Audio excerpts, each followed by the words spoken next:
Nope. Nope. The Phillies get swept in their season series against the Texas Rangers. They get swept in this 2-game set against the Texas Rangers. And yeah, the defense wasn't good today early on. Zack Wheeler got unlucky. And I also think there were some things that could have been kept under his control, but the defense behind him definitely did not help him whatsoever. And there were some bad calls by the umpire as well.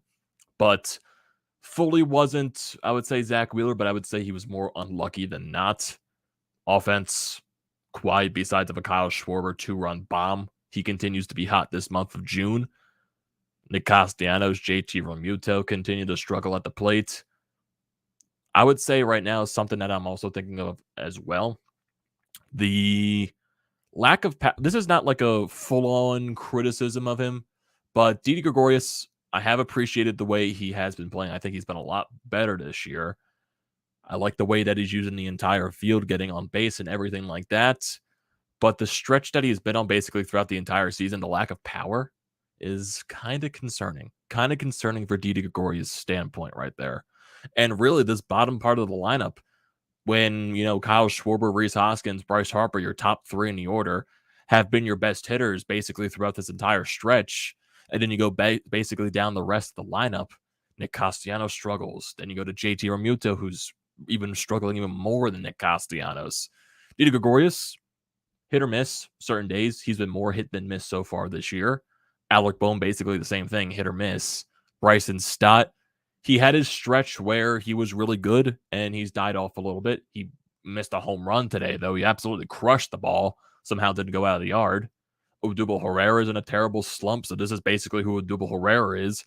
When he is on his hot streaks, he is surprisingly really good. And when he is on his cold streaks, he is dog shit. Oh, boy. Then you go down the rest of the order, basically. That's basically it from that standpoint. There really isn't anything else in that bottom part of the lineup. That's it. When your top 3 of the guys are the only ones hitting, it's really easy pickings for the rest of the guys who are struggling down in that bottom part of the order.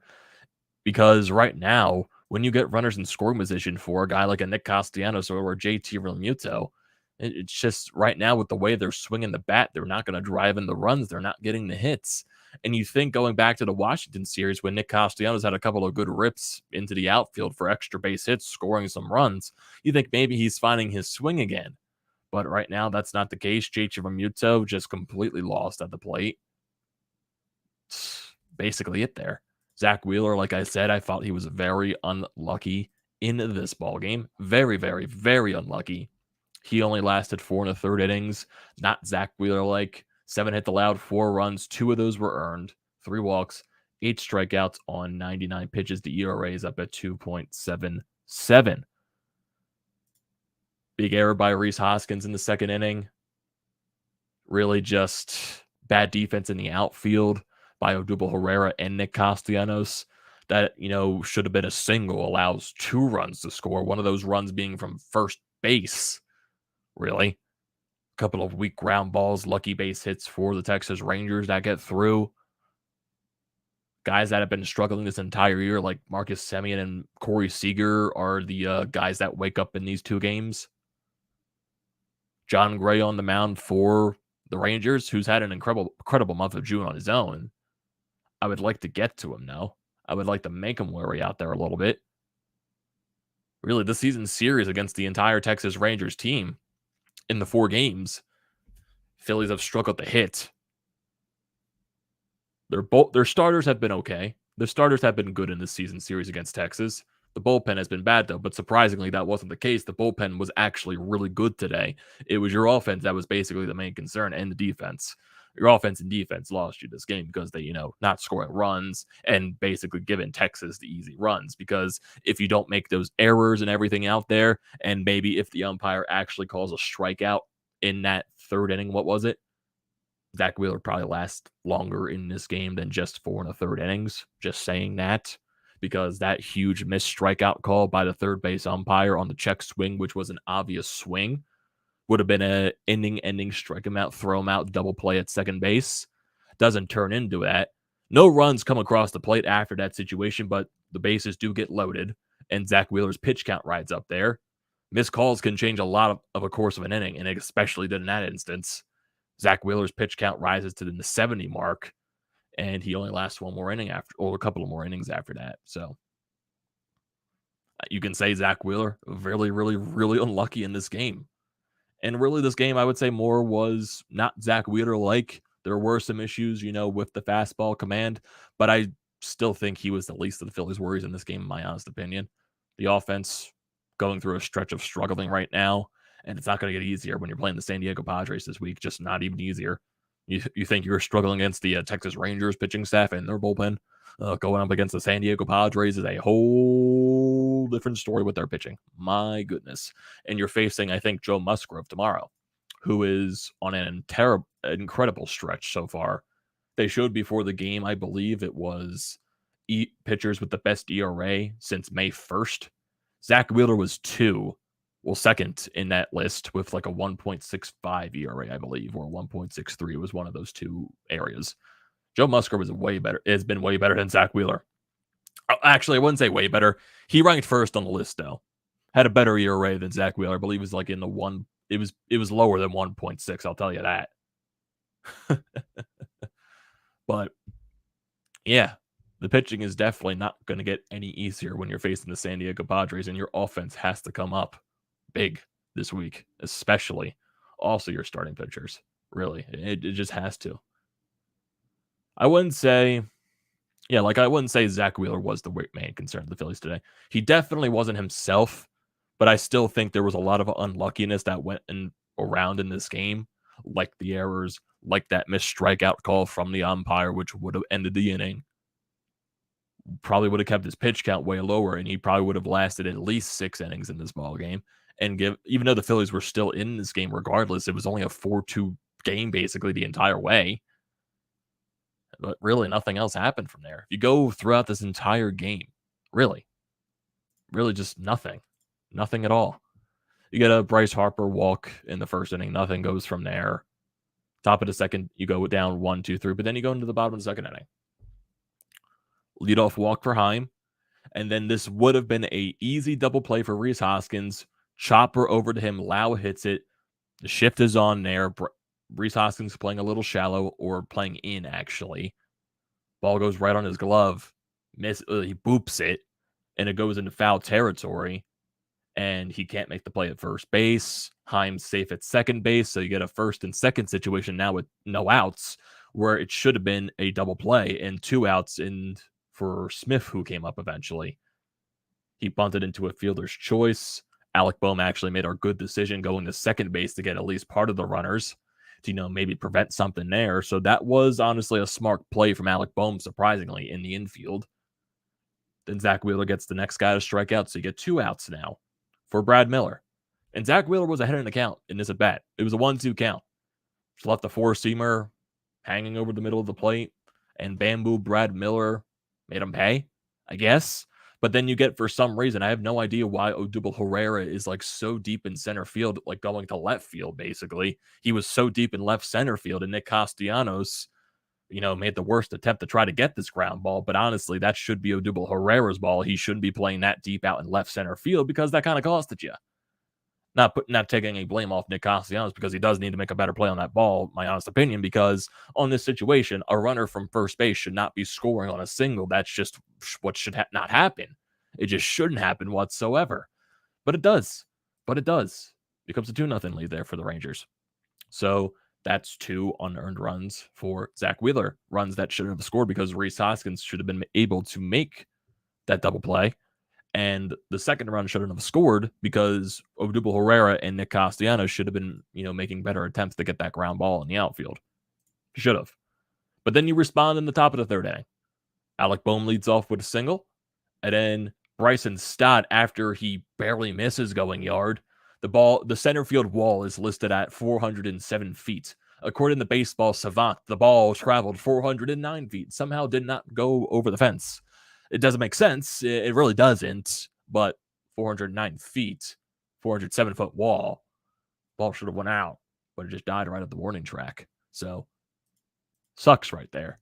But then Kyle Schwarber literally says, "Hold my beer, Bryson. Go lift some weights." and crushes it out to center field. He gets it over the wall, ties the game up at 2. Sure, Bryson Stott kind of felt pissed at that point. Like, how did I not get it out? But you did. Well, that just shows the Kyle Schwarber is just not stronger at the plate. And he continues to have this fantastic month of June. That is his 19th bomb of the season. Ties the game up. But then you go to the bottom of the 3rd. Corey Seager leads off with a double. Then a ground out allows Seager to get over the 3rd base. Cole Calhoun, with the weakest single I've ever seen, goes right through the shift. Phillies were playing in to prevent the run from scoring, but Cole Calhoun literally just puts this chopper right where no one's at. And it goes through the infield, scores a run. An RBI single for Calhoun, makes it a 3-2 ball game. A couple of walks after that. And this is during the Heim at bat. It was a battle of an at bat, too. It was an 8-pitch at bat. Check swing on the final pitch. Umpire, then JT throws over the second base. Looked like he was going to be an easy out. But apparently on the check swing, the third base umpire called it a ball. Didn't swing.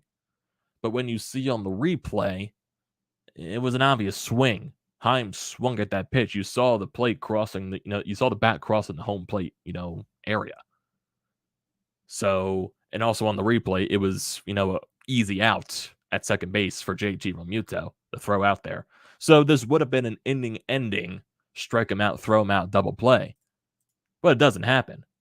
So after Heim walks, which he shouldn't have, Lau walks, so you get bases loaded and 1 out. Smith strikes out, and then Duran lines out. But basically after the fact,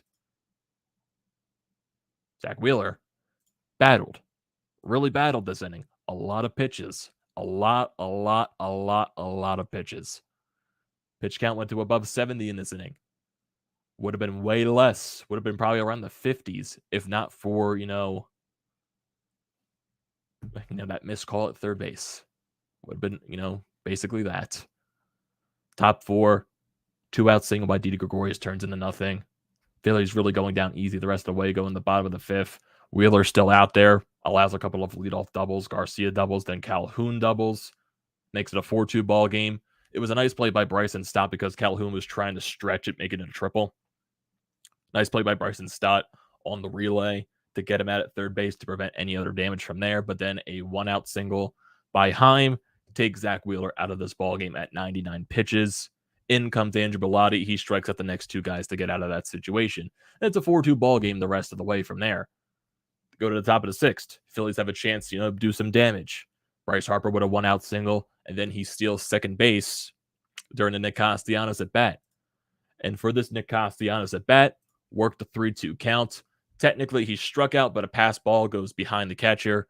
Nick Castellanos managed to get safe at first base. So 1 out right here, 2 guys on for JT Realmuto, first and third. JT flies out shallowly to right field.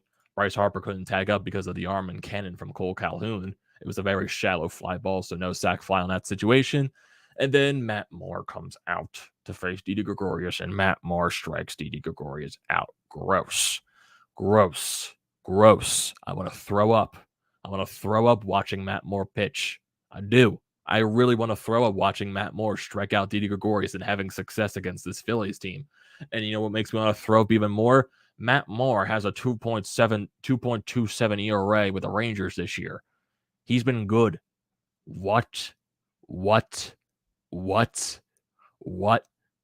doesn't make sense. That doesn't make sense at all.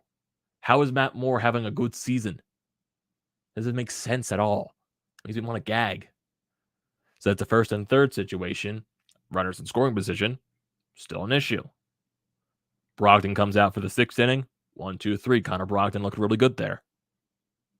Nothing going in the top of the 7th. 2-out walk for Bryce and Stott. Nothing happens there. Kyle Schwarber, one-handed one down the left field line, just went to the warning track, died right at the wall.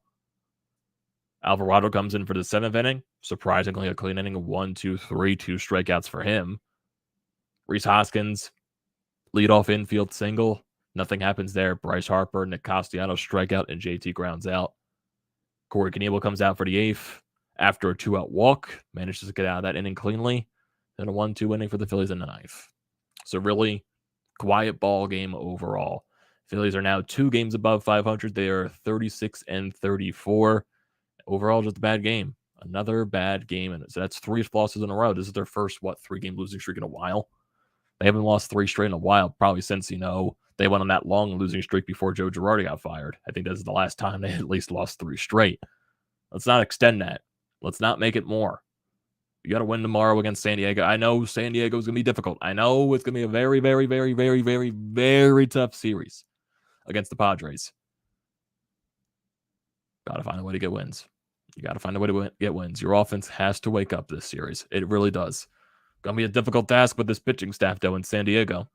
I know you might be catching a break, not seeing Manny Machado this series, I would expect, because of the injury with him. But still, Padres are nothing to mess with. But before we get into the Padres, let's look at the lineup real quickly. Kyle Schwarber went 1 for 4 in this game with a 2-run shot with 2 RBIs there, 2 strikeouts as well. Rhys Hoskins, 1 for 4 on the night. Bryce Harper, 1 for 3 in his return to the lineup. He also had a walk. Nick Castellanos, poor day at the plate, goes 0 for 4 with 2 strikeouts. JT Realmuto, 0 for 4. Didi Gregorius goes 1 for 4, averages down to 270 with 1 strikeout. Like I said, I feel like Didi Gregorius is having a really good season. The lack of power, though, he needs to get better at. He needs to find a way to get those home runs because he has the ability to do that. If Didi Gregorius can work in some home runs here and there with the way he's been hitting this year a lot better, I'll be much better with that. I'm a little concerned with the lack of power, though, but hopefully he finds a way to get out of that rut. Odubel Herrera seems to be in the typical Odubel Herrera, slump where, he'll go on a 2.5-week span where he's hitting the lights out, hitting the ball, and then he'll go on a 2.5-week stretch where he's not doing anything whatsoever, and he goes for like an 0 for 15 slump. Basically what he's doing right now. I believe he's like 0 for his last 20-something, I believe. So, yeah, he's been slumping. Alec Boehm, 1 for 4. Bryson Stott, 0 for 2 with a walk. Should have had a home run today, but, apparently a 409-foot flyout happens. Baseball. It's the only way I can describe it. Phillies go over 3 with runners in scoring position in this game. They leave 6 runners stranded on base. Bullpen, though. Bullpen kept you in the game, surprisingly. Bellotti came in relief for Zack Wheeler, struck out 2 on 11 pitches. Connor Brogdon, a really good 6th inning, struck out 2 on 10 pitches. Jose Alvarado, a surprisingly good 7th inning, struck out 2 on 11 pitches. And Corey Knebel allowed the walk, but managed to get out of that inning unscathed with 23 pitches. So your bullpen kept you in it. Offense didn't do anything, and your defense was not good in this game whatsoever. So those are the problems with this game. A lot. Offense and defense. Offense going on a little rut right now. Got to find a way to get out of it. Definitely have to find a way to get out of this rut because you're going to San Diego for 4 games. Tomorrow, Friday, Saturday, and Sunday. Tomorrow and Friday, 9:40 start times on the East Coast. Saturday, 10 to 10. I don't know why Saturday is the 10 o'clock start. And then Sunday at 4:10. Ranger Suarez are going to go up against Joe Musgrove tomorrow. He is 8-0 in the season with a 1.59 ERA, 81 strikeouts, and a .92 whip. He's been dominant this year. Absolutely dominant. And looking at his past couple of starts, game against the Chicago Cubs, 7 innings, 5 hits, 2 earned runs allowed, and 9 strikeouts. Game against Colorado, 6 innings, 4 hits allowed, 0 earned runs, and 8 strikeouts. Milwaukee, 8 innings, 1 hit allowed, 6 strikeouts. Pittsburgh, he got the loss in that game. 6 hits, 1 earned run allowed, 7 strikeouts. San Francisco on May 21st, 7 innings, 4 hits allowed, 4 strikeouts. Those are his last few games. He's been absolutely dominant this year, Joe Musgrove has.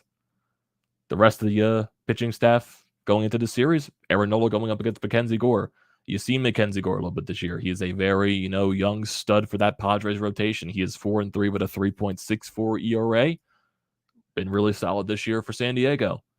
Saturday, 10-10 start. It's going to be Zach Eflin going up against Blake Snell. I think we've seen Blake Snell earlier this year, too. I believe that was the game we won against San Diego when they were here. Blake Snell is 0-4 this year. He's with a 5.46 ERA, so he's been struggling this year for San Diego, coming off of that injury. Then Kyle Gibson against Yu Darvish on Sunday, June 20th, or this Sunday coming up. And Yu Darvish's stats on the year, 7-3 with a 3.17 ERA. So he's been really good for them.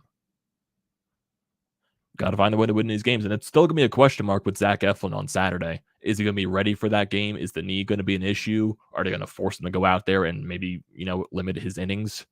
It's going to be a huge question mark. Going to be a major question mark, especially tomorrow. It's going to be huge with Ranger Suarez on the mound. He needs to go out there and pitch himself a gem. I'm not expecting that. With the way Ranger Suarez has been this year, you can't guarantee that. He's thrown a couple of good games this year. He's had some games where he's gone 6-7 innings of really good baseball. But he needs to do this tomorrow. He needs to go out there and give you at least 6. He needs to go out there and give you a good game. He needs to. And your offense has to find a way to get the Joe Musgrove. It's going to be difficult. I know that. I know it's going to be difficult. But the stretch isn't going to get any easier so far. Until, your schedule is going to lighten up over the next couple of months. But this stretch upcoming is not going to be easy. It's probably your most difficult stretch maybe of the rest of the season. San Diego for these 4 games. Then you come back home for 3 straight series against the Braves, the Cardinals, and this is where your schedule lightens up on this part of the stretch. 3 games at home against Washington. And then you go on the road for 4 straight games against the St. Louis Cardinals. So you're seeing St. Louis a lot in the next week and a half. So that's going to be a tough stretch. You play Toronto after that. You go to Miami where you struggle, not only struggle against the Marlins, you struggle in Miami big time. So, and then looking at a stretch after the Marlins, Chicago Cubs at home, Braves at home, Pittsburgh Pirates on the road. Your schedule does lighten up. You'll see the Mets eventually, but this is the part of the schedule where it does get a little bit harder before it gets easier again when you start playing a lot lesser opponents. This is a huge stretch for this team. Got to find a way. Can't go on a big losing streak. You just can't. Just cannot whatsoever. Cannot. That's where I stand. See some guys in the chat right here. Channel name, how you doing? Big bummer. Definitely a huge bummer. Scott Lewis says 11 for 65. Batting average of 169 for both of these games. Oh my God. Why does Brad Miller continue to haunt us? I wouldn't say it's Brad Miller haunting us. I believe he only had 1 hit in this game. So I don't think it was Brad Miller entirely, but I guess I do kind of miss Brad. Mr. 89 said Wheeler had a bit of a struggle until the end of the 4th inning. He picked it up only for the bats to drop at a terrible time. Exactly. I feel like Wheeler was more unlucky than not in this game. I feel like that affected him, like I said, with the error of the Rhys Hoskins, which should have been a double play. Then you go to that 3rd inning where the umpire at third base should have called a swing there, which would have been an inning-ending strike him out, throw him out double play to where his pitch count would have been a lot lower. And he probably would have been able to go a lot deeper in this game, at least 6 innings. So that's a huge difference there. Zack Wheeler didn't have much luck in this game. Offense didn't pick it up for him either. The defense failed him too. Channel name, we needed these games for some insurance wins. We're about to face the Padres, Braves, then Cardinals. It's going to be a tough stretch. Exactly. Julian says, schedule upcoming. San Diego 4 games, Braves 6 games, St. Louis 7, Toronto 2. You can't lose 3 straight. You can't lose 3 straight games to bad teams. It's the offense, which scored 7 runs in 4 games. 4 out of the 9 are basically outs most games. Yeah, right now. I don't know how they fix that because a lot of your guys in the bottom of the lineup are struggling while your top 3 guys, 1, 2, 3, are actually been your best hitters. But when you get down to that other part of the lineup, it gets ugly. It does. Do you separate the 1, 2, 3 guys to make sure you maybe even out the lineup a little bit? I don't know what Rob Thompson does. I couldn't tell you. Bucket says we play good in San Diego usually. Hopefully that continues. Scott Lewis says, let's face it, the Phillies plainly just need to score runs in San Diego. Yeah, your team is ride or die by offense. Past couple of games, your offense hasn't been doing it. Got to find a way. Gotta find the way. Gotta find the way. Your team is ride or die by offense. Kyle Schwarber, Rhys Hoskins, and Bryce Harper have been fantastic this month. But I'm looking at guys like Nick Castellanos. I'm looking at guys like JT Realmuto, Didi Gregorius, Alec Boehm. Those other guys in the bottom of the lineup, Odubel Herrera. You're probably going to see Matt Beardling in there some points. Bryson Stott. We need these guys to, play better. Play a lot better. It's got to start tomorrow. You cannot go on a stretch of losing here. I'm not even demanding that you win this series in San Diego. Split. My expectations, split the series. Because it's going to be tough with that pitching staff. Split this series against San Diego. And then you look at this other stretch against the Braves, the Cardinals, etc. Got to find a way. Like I said, you just need to find a way drastically. My goodness. My goodness, the emotional roller coaster that are the Philadelphia Phillies. I guess at least this game ended a little bit earlier, so it didn't lap into the Stanley Cup final game that it did last time. So that's at least nice. So I get to enjoy the Stanley Cup Finals game 4 tonight to see if Tampa Bay can tie the series up at 4 or if Colorado will go up 3-1 in that series. So who knows there. But for the Phillies, really tough stretch upcoming with the teams that they are facing. Got to find a way to split in San Diego. Got to find a way. I know your last 4-game series out on the West Coast, you took 3 out of 1 against the Los Angeles Dodgers. I'm not expecting that again, but who knows? Right now, my expectations, right? I think people will take a split. People will take an absolute split with the San Diego Padres team. I'm sure people will take that. Got to find a way to do it. I know I keep saying that, but that's basically all it is right now. You got to find a way. Your bats need to wake up.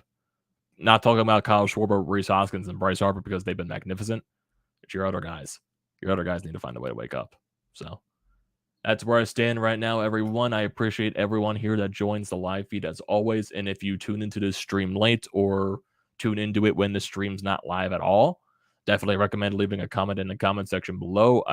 I like to read those as always.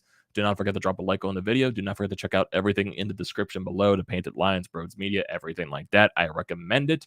I also recommend hitting that subscribe button and also using the code TTPSPORTS for $20 off your first purchase at SeatGeek, everyone.